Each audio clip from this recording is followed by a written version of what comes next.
এই এই জায়গায় আসছি আর যেন কেউ না আসে। আমি তো আসছি কিন্তু ভাই ও আফসার ভাই, জি আপনি বলে যে এই জায়গায় আইছেন পাহাড়ের ভিতরে, আপনার অভিজ্ঞতা কি?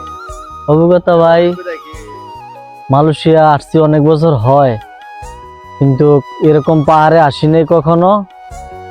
আর খুবই ভালো লাগলো, আসলাম, আনন্দ পাইলাম। তো এই জায়গায় আসছি আর যেন কেউ না আসে।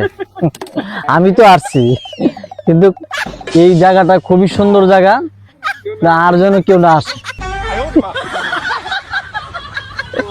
আমার উদ্দেশ্যে কি বলবেন, কেউ যাতে না আসে নাকি? হ্যাঁ, কেউ যেন না আসে, আসলে মোটরসাইকেল দিয়ে আসতে হবে। ভাই ব্রাদার পাহাড়ে ঘুরতে এসে সবই নাজেহাল হয়ে গেছে। ছুটির দিন তো আইছিলাম ঘুরতে, আইসা তো এত জার্নি করেছি, জায়গা খুব সুন্দর, কিন্তু আসতে যাচ্ছে যেই পরিমাণ কষ্টটা, মানে আইতে আর যাইতে যে পরিমাণ কষ্টটা, সেটা ভাষায় প্রকাশ করার মতো না।